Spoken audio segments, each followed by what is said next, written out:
नमस्कार बंधुरा welcome to तनुस kitchen. आज के आमी सम्पूर्ण नतून पद्धतिते तैरी करछि नारकेलेर बिस्कुट। आशा करछि रेसिपिटा तोमादेर भालो लागबे। এই নারকেলের বিস্কুট তৈরি করা যতটা সহজ ততটাই কিন্তু খেতে টেস্টি হয়। তো বিস্কুটটা তৈরি করার জন্য প্রথমে দুটো নারকেল আমি কুড়িয়ে নিয়েছি। এর মধ্যে দিয়ে দিলাম ছোট এক বাটি চিনি।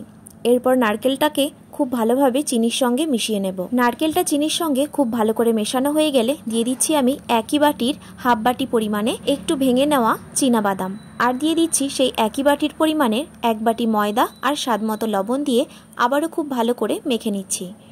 মাখাটা যেহেতু একটু শক্ত করে মাখতে হবে তাই আমার আরো একটু ময়দার প্রয়োজন হয়েছিল, তাই আমি একই বাটির 1.5 বাটি পরিমাণ ময়দা নিয়ে নিয়েছিলাম। এখানে আমি মোট 2.5 বাটি ময়দা নিয়েছিলাম। এরপর বিস্কুটের আকার দেওয়ার জন্য 2 হাত আমি একটু ঘি দিয়ে খুব ভালো করে মেখে নিয়েছি, যাতে আকার দেওয়ার সময় আমার হাতে নারকেলের মিশ্রণটা মেখে না যায়। এরপর নারকেলের মিশ্রণটা নিয়ে গোল করে একটু আঙুল দিয়ে চেপে বিস্কুটের আকার দিয়ে নিলাম। তোমরা চাইলে যে কোনো আকারেরই করতে পারো। এরপর একটু দুধে ভিজিয়ে নিয়ে বিস্কুটের গুঁড়ো খুব ভালো করে এর সব দিকে মেখে নিচ্ছি। ঠিক একই পদ্ধতিতে আমি সমস্ত বিস্কুটগুলো তৈরি করে নিয়েছি। এরপর বিস্কুটগুলো ভাজার পালা। এরপর ফ্রাইং প্যানে আমি বেশ অনেকটা সাদা তেল দিয়ে দিয়েছি, কারণ বিস্কুটগুলো ডোবা তেলে ভাজতে হবে। সমস্ত বিস্কুটগুলো আমি এক এক করে গরম তেলে দিয়ে দিচ্ছি।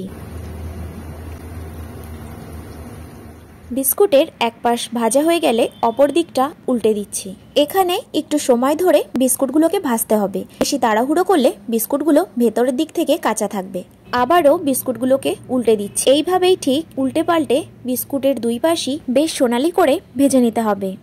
আর এখানে গ্যাসের ফ্লেমটা আমি লো টু মিডিয়ামে রেখে সমস্ত বিস্কুটগুলো ভেজে নিয়েছি। তো দেখো সমস্ত বিস্কুটগুলো সোনালি করে ভাজা হয়ে গেছে।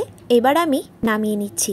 তো দেখো কতটা সহজেই এই নারকেলের বিস্কুটগুলো তৈরি করা যায়, আর খেতেও কিন্তু অসাধারণ হয়। বিস্কুটের গুঁড়ো দেওয়ার জন্য উপরের দিকটা একটু মুচমুচে হয় আর ভিতরের দিকটা একটু নরম হয়।